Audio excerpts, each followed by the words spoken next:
Non-Americans. What misconception did you have about America before visiting or moving there?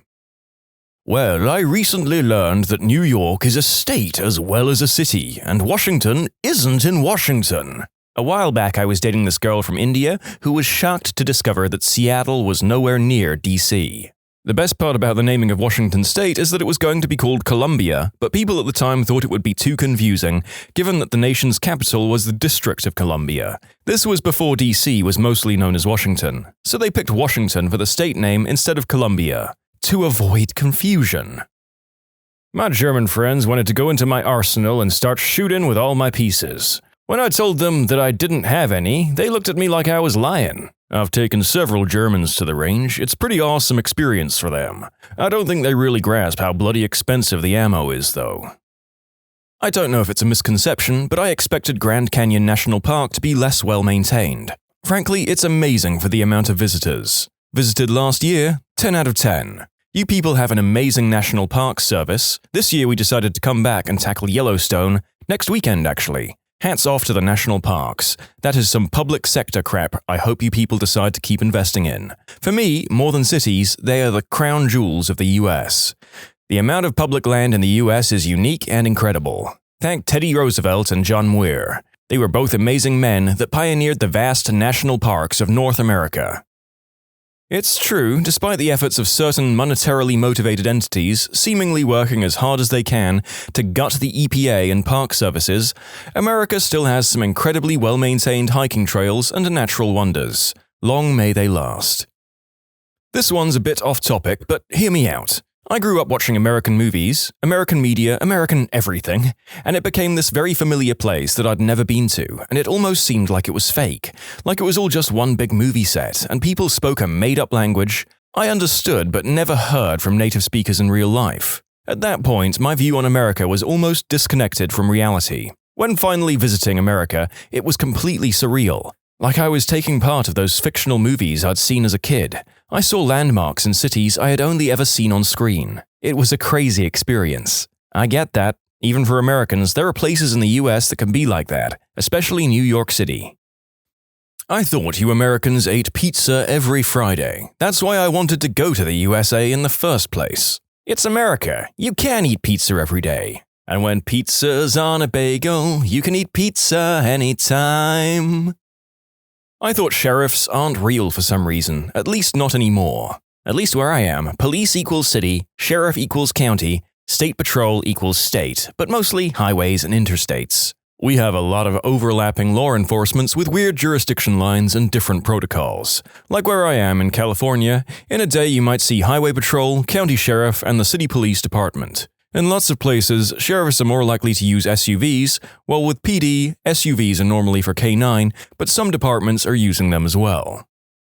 Being English, I didn't even think about a language barrier. At a football game, it took me about 5 minutes to get a bottle of water. The girl just couldn't understand how I said water. I had to point to one someone else had had in the end. I'm just sitting here giggling and picturing an extremely frustrated Brit standing at a concession stand just repeating, "Water! Water!" over and over again in a fruitless attempt to get a damn drink. It happens to everyone. I'm from Ohio and I went to visit my aunt and uncle in Georgia. I was trying to order a sandwich, but I couldn't understand the question that the waitress was asking me because I couldn't decipher her accent. My sister had to translate for me. It was pretty embarrassing now that I'm thinking about it. Y'all want mustard and mayonnaise on it?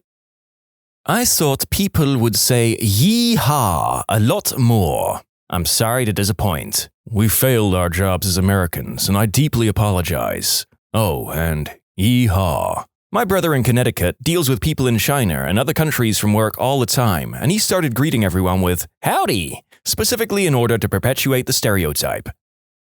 Honestly, you guys were a lot friendlier than I expected.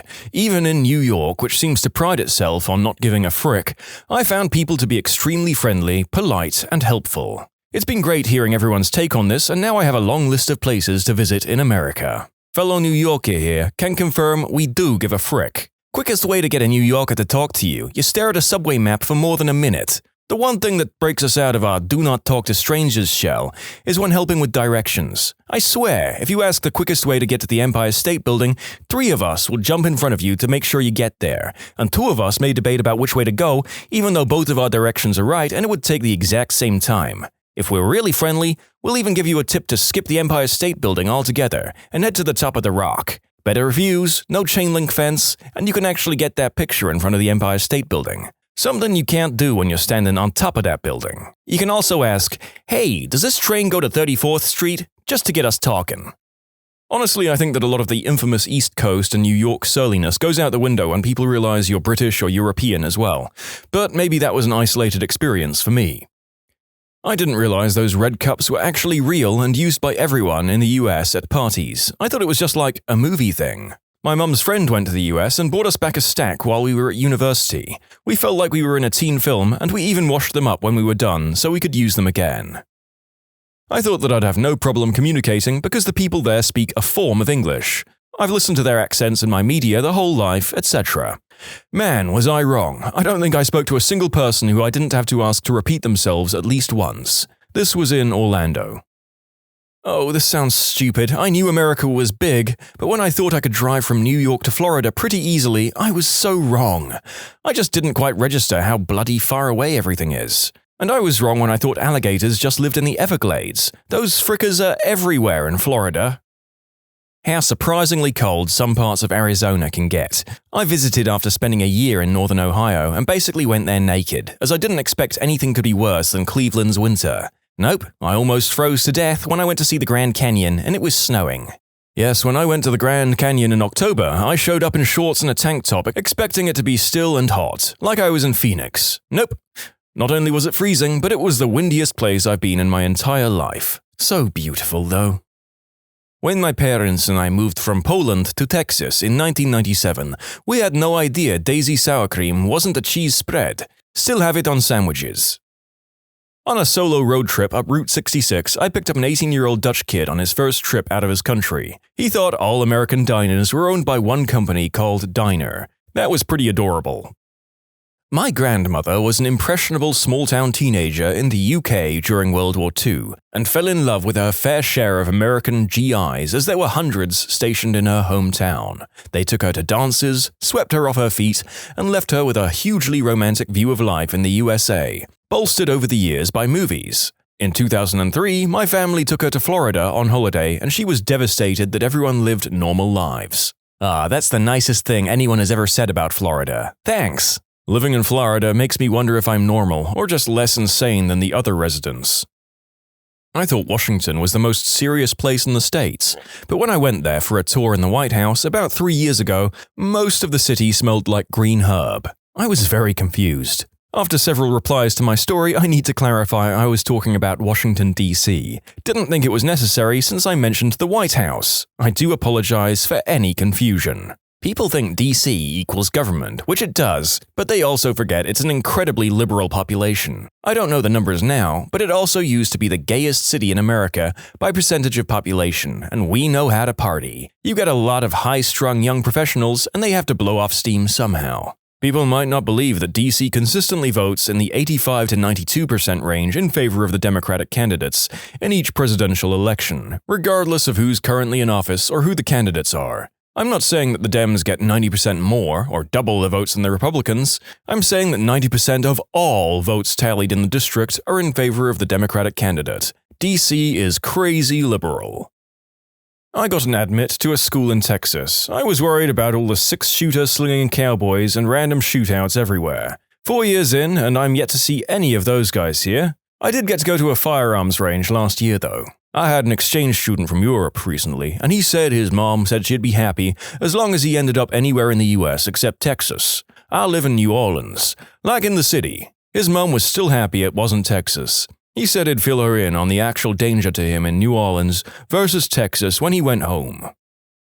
I visited New York City and had the expectation that everyone would be rushing around and keeping to themselves, but people were so friendly. Like several times a day, girls stopped me in the street simply to say something nice about my hair or outfit. I just found it really strange, but nice. I'm from London, UK, and I guess I'm just used to people avoiding eye contact or talking to strangers. The only downside was the catcalling was heavy and more aggressive than I've experienced anywhere else. I've only been to New York City, LA, Vegas, and Florida, but I've generally always found Americans to be really pleasant and polite.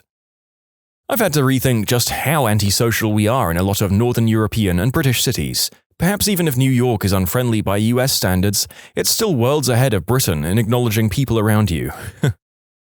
That it was a big country. It's not. It's insanely vast, stupidly vast, beyond anything I can compare it to. Returning to the UK after a trip to the US, it feels like I'm visiting Toy Town and everything is just so cute. And I'm English and feel like this after a week or two away. Also, people are a lot less fat than we're led to believe. Yeah, there's some obesity, but no more than I see here in the UK. I also felt massively safer driving in the US than I do in the UK. People seem to drive with a lot more patience and there's a lot less under- or overtaking. In the UK, at any given moment, someone is planning to cut you up or is actively swearing at you a car away for being either too fast or too slow, or not pulling away from the red light the instant it turns amber. Yeah, a lot of people underestimate the physical size of the country. It's common in conversations about travel for Americans to point out the ease of traveling in Europe. Americans don't understand how you can hit 2 to 3 countries in a day or for a weekend. Europeans don't understand that you can drive for 8 hours through Texas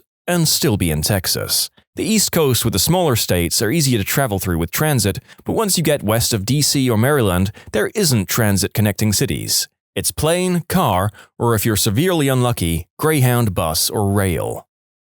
My friend's wife is from Costa Rica. She was shocked to find out that Americans take regular showers when she moved here. I guess most of the Americans she was exposed to growing up were the backpack Costa Rica hippie types who didn't clean themselves much. Thought food was going to be crap for some reason, then discovered that the quality was way better than what I'm used to. Also thought everyone was going to be morbidly obese. Came to Colorado and 90% of people are fit as frick. I thought Walmart was going to suck. I ended up loving Walmart. I also didn't know Colorado was the fittest state before coming to the US. I know now. As someone from somewhere else in America, I just had the same experience on my first trip to the Rockies. Retirees trail running past us up a 45-degree grade at 10,000 feet above sea level. Wow. I thought that WrestleMania was a huge deal for Americans. I was hoping that it would be like a national holiday. WrestleMania and NASA are my 2 favorite things about America. So this was very sad for me. Vince McMahon would like to have a word with you about an exciting offer that only costs $9.99 a month. Met a guy from Portugal in Portland, Oregon. He said he was surprised that he hasn't seen anyone get shot in the street yet. He assumed everyone in America carried a piece, and street shootings were extremely common. I'm curious, did he think that they were Western-style shootouts, or more like just random acts of violence? Hell, I'm from Idaho and went to New York for Comic-Con, and got asked how I liked the modern tech available in the city. I was confused until we talked more and realized that he thought we didn't have electricity or cars, and that I used a 6-shooter to shoot coyotes, trying to get at my cows. It's not just non-Americans.